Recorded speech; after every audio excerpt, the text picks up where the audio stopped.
Hola amigos, muy buenas noches. De nuevo juntos en Palabra Precisa, que hoy será, digamos, un programa un tanto distinto.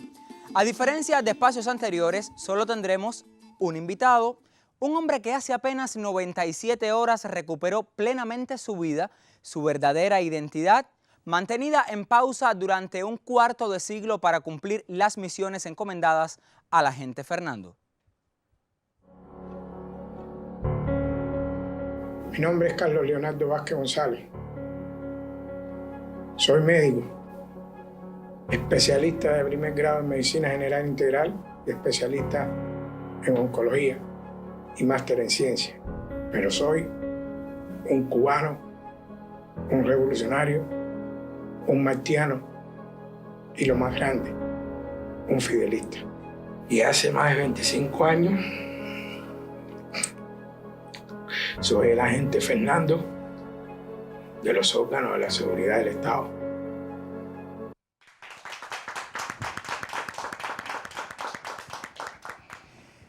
Huelga decir, doctor Carlos, cuánto enorgullece al colectivo de Palabra Precisa que usted nos acompañe esta noche y nos permita, en primer lugar, conocerlo mejor y, en segundo, pues agradecerle infinitamente por su labor en defensa de la revolución desde el siempre ingrato y difícil anonimato. Gracias otra vez por acompañarnos. Bienvenido a Palabra Precisa. Muchas gracias a ustedes por esta invitación y nada, estoy aquí un poco nervioso, pero...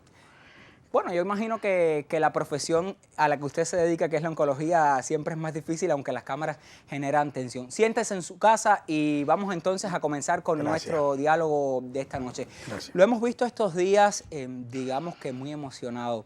Y se me ocurre preguntarle, ¿usted esperaba que este momento fuera de esta manera que está aconteciendo con tanto cariño de la gente? Mira, Lazarito, quiero decirte que yo lo imaginaba. Lo soñé en algún momento, que este momento iba a llegar. Como todas las cosas en la vida tienen un comienzo y una terminación. Pero de lo que sí yo no imaginé, de lo que yo sí no soñé nunca, es recibir tanto, pero tantos elogios y reconocimiento. Del cual creo que soy merecedor. Y te digo esto porque creo que hay otros que pudieran recibir los mismos elogios y reconocimientos que yo he recibido durante estos días.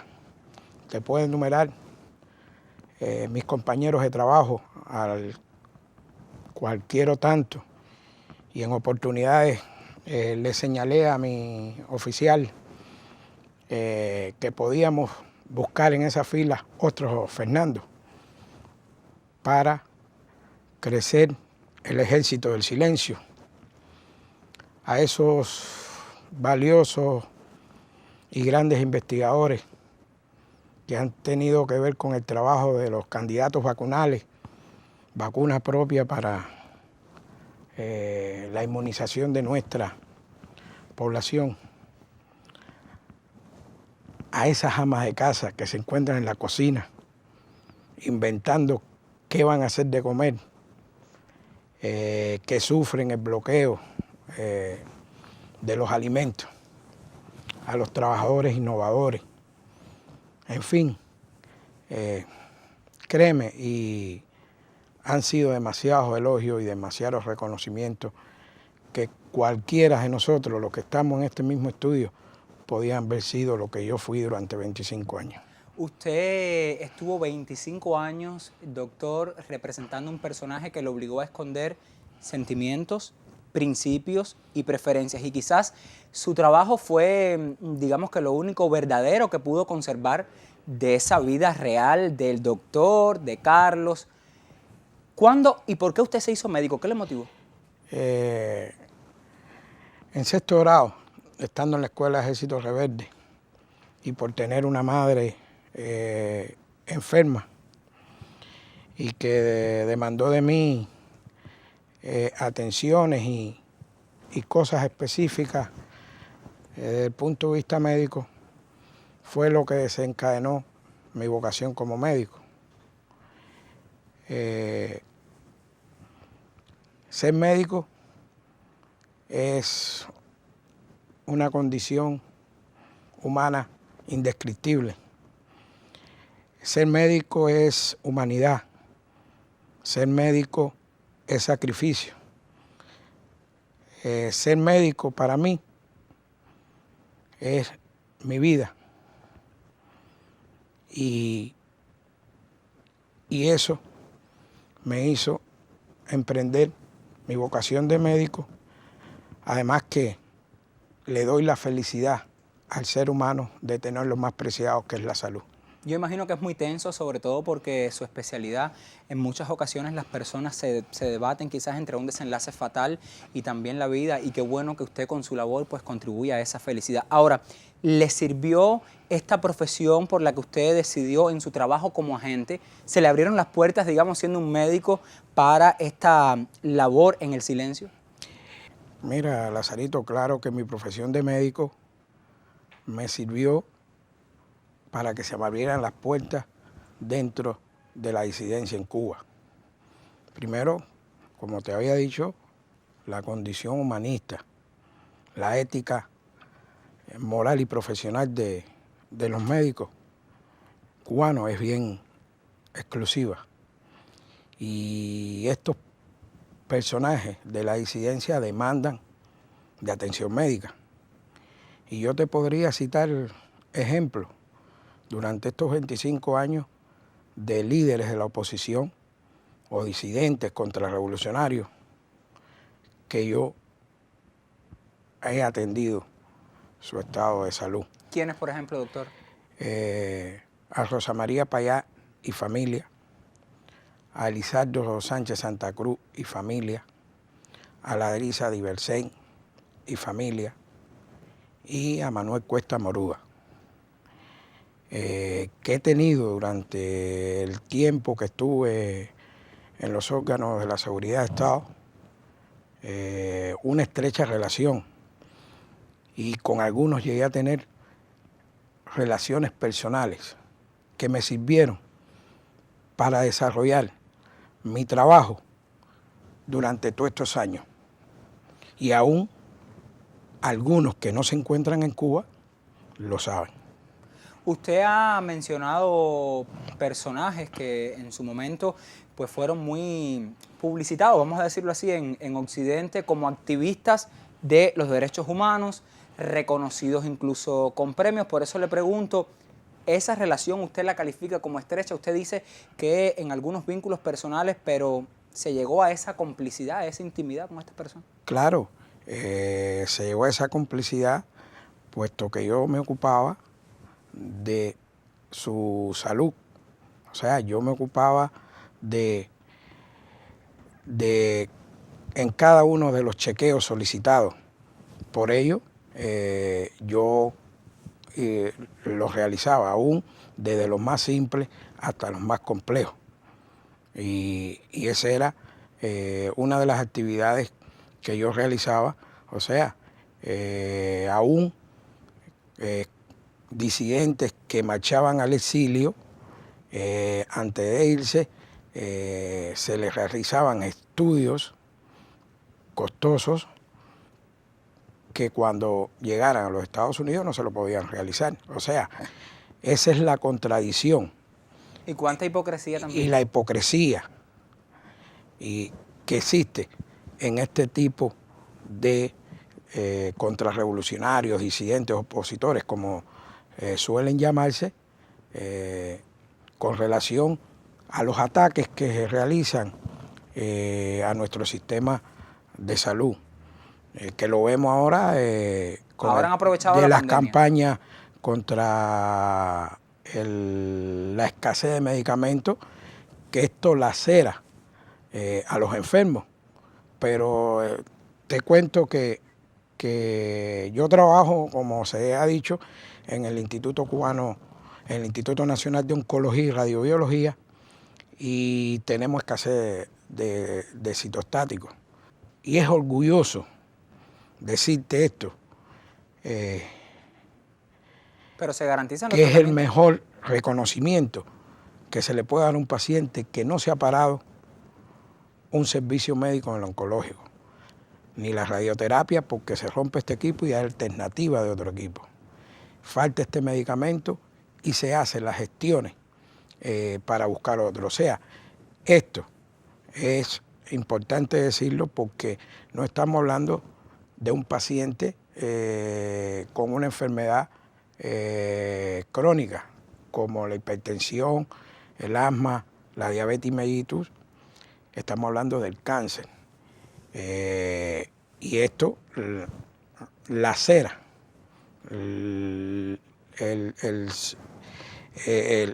la autoestima de los pacientes, y los pacientes están ahí y nos reclaman que te podría abordar. Por eso podíamos entrar en lo que está sucediendo en estos días, que un poco que fue el motivo de su denuncia pública. De mi denuncia pública, porque he vivido en los últimos 2 años el esquema y la agenda de lo que se está implementando en Cuba, y por eso fue mi decisión hace unos días hace unos días de plantear su verdadera identidad. Mi verdadera identidad al pueblo de Cuba, porque quería mandarle un mensaje a este pueblo que no se merecía, ni se merece, ni se merecerá lo que se estaba tramando detrás de esta supuesta marcha pacífica que se iba a celebrar el 15 de noviembre. Yo, antes de entrar en esa peculiaridad, me gustaría un poco ahondar, doctor, en el entrenamiento que usted recibió estos 25 años por sus reclutadores, cursos a los que ha asistido, orientaciones, entrenamiento, valga la reiteración de la palabra, en estos años. Mira, yo pienso que yo he estado en varios cursos, tanto en Cuba como en el exterior, pero el mejor curso que tú puedes tener de la contrarrevolución es estar entre ellos, saber cómo piensan, cómo actúan y cuáles son sus sentimientos patrios, sus sentimientos personales, sus sentimientos colectivos. Y ese es el mayor entrenamiento que tú puedes tener. Yo te puedo decir que en el 2017 participé en un entrenamiento en el Instituto Atlántico de Gobierno. Es un instituto que se encarga de fomentar, desarrollar la democracia en América Latina, Cuba, Nicaragua, Bolivia en aquel entonces. Qué casualidad, los países que defienden una agenda alternativa. Los países que defienden una agenda alternativa. Estuve ahí 45 días de entrenamiento, donde ahí vi jóvenes venezolanos, jóvenes bolivianos, nicaragüenses, de todas las países de la región. Y era para fomentar lo que lograron hacer en Venezuela, con las guarimbas y todas las características de esa sublevación. Y eso fue impactante. Pasados 2 años, a través de mi relación con Laura Ledesco y Rux, Laura Ledesco es una académica española, docente de la Universidad de San Luis en Madrid, y Rux, que es otra académica de una universidad de Argentina. ¿Le invitaron a este curso que fue dónde? Estuvieron en mi casa un año antes de la celebración del curso, sentada en mi casa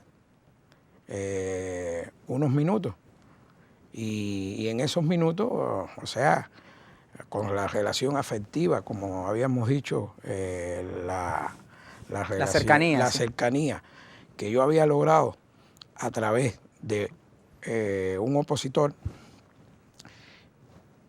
nos sentamos como en familia. En ese momento estaba el oficial que me atiende y yo le mandé a hacer café y jugo para todos, y los cuatro nos sentamos a conversar, y ahí fue que surge la idea de este cuarto taller que se iba a celebrar en algún momento, que era Cambios para Cuba, el papel de las Fuerzas Armadas Revolucionarias en un proceso de transición. Ese es el taller, porque ellos habían venido a entrevistar supuestamente a militares retirados en Cuba. O sea, ya estaba la penetración supuesta del enemigo a militares retirados, porque ellos veían la relación que tiene la FARC y el pueblo, que es lo mismo. El MININ y la FARC es lo mismo. ¿Quiénes integran las filas del Ministerio del Interior? El pueblo. ¿Quiénes integran? Y ese fue el primer contacto que yo tengo con los gestores de este curso. ¿Fue en ese curso del que me habla donde usted conoció a la persona que ha estado en el centro de la denuncia que usted realizara hace unos días? Mira, hasta el momento yo no conocía de la existencia de Junior García Aguilera. A mí me gusta el teatro, pero no conocía ninguna de sus obras. Yo conozco muchas obras de grandes directores de teatro, desde Abraham Rodríguez con Andova hasta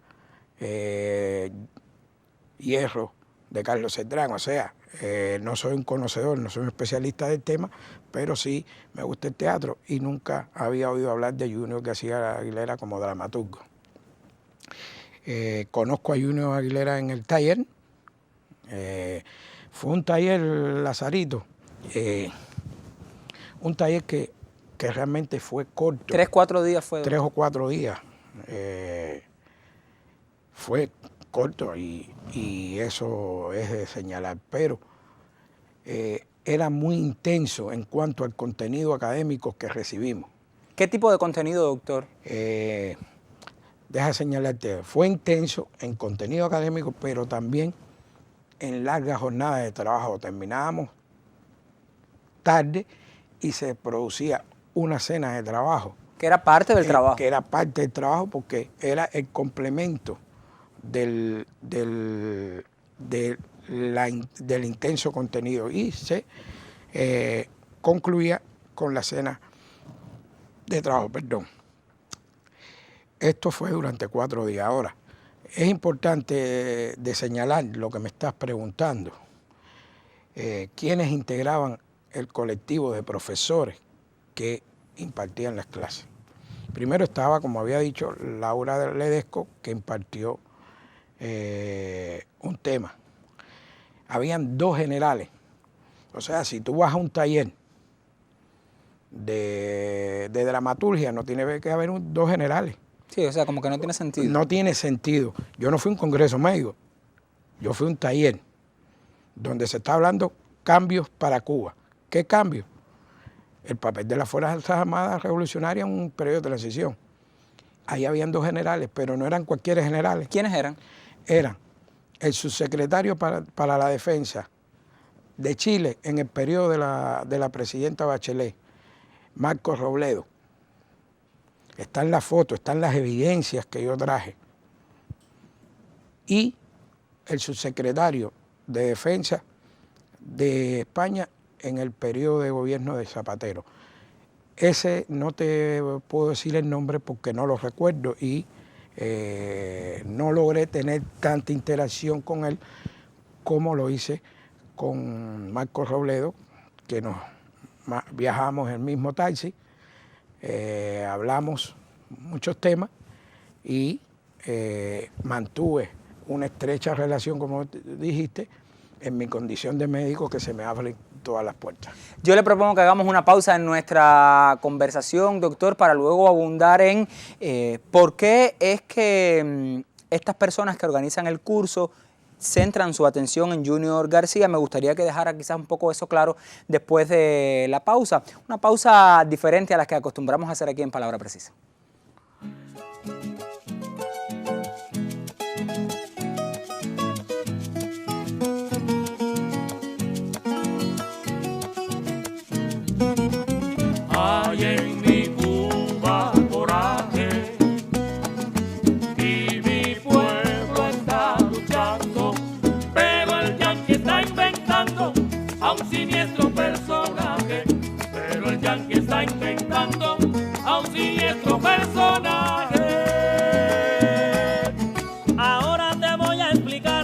cosa? ¿Cómo se hace un disidente? ¿Y qué? Ahora te voy a explicar. ¿Cómo se hace un disidente? Se coge un fulano sin casi mollera que vende a su patria por unas monedas y con un plancito que la voz comienza, aparece en la prensa, se monta el showcito, cacarea un poquito, se hace el enfermito y luego a llorar y ya está. Mira cómo traiciona ya. Oye, que hijo de la. Mira que lo de 5 ya.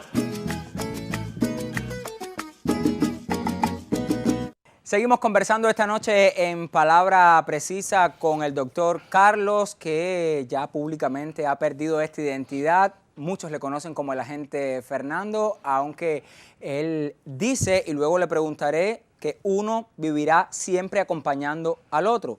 ¿Por qué lo dice? Esto al cierre de Palabra Precisa. Yo le preguntaba antes de la pausa, doctor, ¿por qué centran la atención en Junior García Aguilera los organizadores de este curso? Lazarito, yo te puedo decir una cosa. En el taller habíamos un grupo de profesionales todos, y todos éramos cubanos. Ahí no había ningún venezolano, ningún ecuatoriano, no había nadie, nada más que cubanos. Dentro del grupo habían connotados disidentes de la disidencia histórica, como ellos suelen llamarse. ¿De quién estamos hablando? Estamos hablando de Reinaldo Escobar, estamos hablando de Manuel Cuesta Morúa. Y habían jóvenes, curadores, estaba la que dirige el Museo de la Disidencia, Yanelis, estaban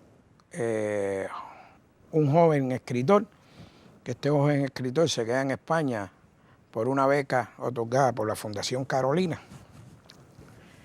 Estaba Junior como dramaturgo y estaba yo como médico. Se fijan en Junior porque es un joven dramaturgo que ya tenía un camino dentro de su visualización, porque estas personas ya visualizaron a Junior como un agente de cambio, pero lo visualizaron porque Junior tenía una trayectoria de sucesos con el primer secretario del partido de Holguín. Junior fue a uno de los talleres Argentina que fue pagado por Cadal, que es una de las dependencias de la ANEC.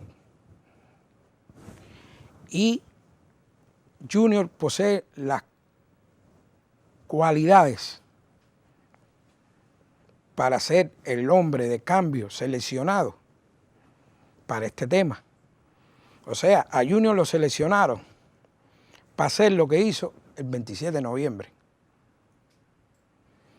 A Junior lo seleccionaron para venir al Instituto de Radio y Televisión a pedir sus 15 minutos. O sea, estamos, si revisamos, haciendo lo que Blanca Haber hizo. Entonces, es como que se repite la gente. Se repite, pero te voy a decir algo más. Estuvimos en el mismo curso, tuvimos los mismos profesores, el mismo contenido. ¿A qué estaba destinado yo? Yo podría hacer lo que hizo Junior en mi instituto. O sea, hacer subversión de disidente, armar un caos. Dentro incluso del sistema de salud.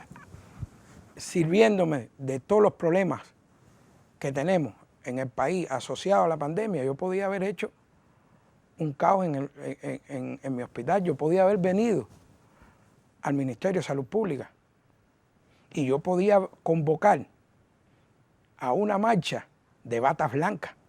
O sea, ¿de qué estamos hablando? Yo le digo siempre a Junior. No fuimos a jugar, ni a hacer obras de teatro, ni a recibir un entrenamiento médico. Fuimos a tener, aunque sea en corto tiempo, la idea de lo que iba a ser el 15 de noviembre. Y te comento esto, vamos a obviar a los profesores Que ya usted nos mencionó. que ya mencioné, vamos a obviar a los militares que ya mencioné. Ahí había un personaje que a mí me llamó la atención y es una de las imágenes que se mostró en la televisión recientemente, que es la portada de un libro que dice Transformación de la sociedad civil, o sea, y su autor, que además tiene una larga trayectoria bibliográfica, es Richard Young. ¿Quién es este hombre? Richard Young es un académico, pero un académico miembro de un think tank en Washington, del Carnegie Instituto Internacional para la Paz. Este hombre es un experto en explicación detallada de cómo hacer una agenda, de cómo hacer una guía para llevar a cabo una revolución de colores, una revolución de naranja, una revolución de terciopelo, una revolución de como quieras llamarle, como si fuera de arcoíris. Pero no es más que el enfrentamiento que se está buscando del pueblo de Cuba con las Fuerzas Armadas Revolucionarias y con el MINIC. Provocar el caos en el país, provocar este enfrentamiento y con eso dar paso a crear un clima de imágenes por las redes de que este país es ingobernable. Y que necesita ser intervenido, que al final es lo que se busca. Y que necesita ser intervenido por los enemigos del norte del imperio, con todas sus campañas, para la intervención de Cuba, poner un gobierno transicional, como siempre se ha hecho en otros lugares. Esa es la razón de la marcha cívica convocada para el 15 de noviembre y a la cual yo la ratifico, la reafirmo en todas las tribunas que esté presente. Doctor, me quedan 2 preguntas y poco tiempo. Dígame cómo fue ese momento en el que usted reveló su verdadera identidad. ¿Cómo se sintió? ¿Fue una decisión difícil? Mira, creo que para cualquier agente de los órganos de la seguridad del Estado que lleve muchos años haciendo su labor y que le digan que va a pasar a la vida normal, y siempre creo que es mi experiencia y la de todos los agentes, hasta este momento no había podido interactuar con ninguno. Creo que es bien difícil, porque siempre hay algo que hacer, y más cuando tú ves el camino que puedes seguir y hasta dónde puedes llegar. Pero hay momentos en la vida que yo siempre recuerdo a un amigo. Nosotros la patria no nos debe, nosotros le debemos a la patria. Y viendo la trayectoria de Junior el 27 de noviembre hasta la fecha y convocar a la marcha del 15 de noviembre, le consulté a mi oficial y le dije que estaba dispuesto a revelar mi identidad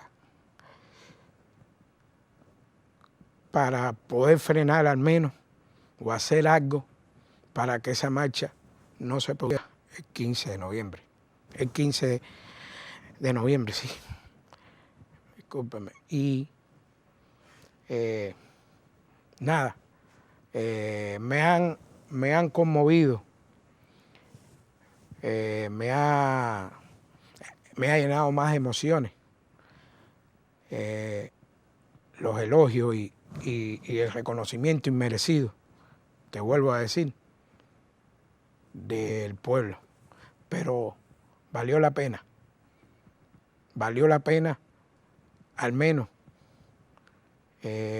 poner mi experiencia, poner las evidencias, porque las evidencias están testimoniales, no es que no las tengamos, yo las traje y la mayor evidencia es el que le habla. ¿Cómo usted cree que va a vivir Carlos sin Fernando de ahora en adelante? Fernando no va a tener un duelo. Algunos dicen que estamos asistiendo ahora mismo al duelo de Fernando, ¿no? No creo que Fernando no va a tener un duelo. Fíjate que en estos días, un poco en la tranquilidad y tratando de ser Carlos, tengo que ser Fernando. Y tratando de ser Fernando, tengo que ser Carlos. Entonces, yo te digo que Carlos y Fernando van a cabalgar juntos. Van a cabalgar juntos y reciente el general dijo que iba con los pies en el estribo y es la única forma de poner y seguir poniendo el granito para que siga nuestra revolución. Carlos y Fernando y Carlos estarán siempre juntos. Muchísimas gracias, doctor, agente Fernando de los órganos de la seguridad del Estado. Hoy lo hemos conocido en primera persona, más allá de la denuncia pública que se hiciera en nuestros espacios informativos. Me queda la curiosidad, después de la revelación de su verdadera identidad, ¿ha podido volver a operar? No. ¿Lo extraña? Mira, Lázaro, la vida de los seres humanos tiene un sentido. La mía ha tenido 3 sentidos. El placer y la educación que me dio mi madre para ser médico. Mi profesión de médico es todo en mi vida.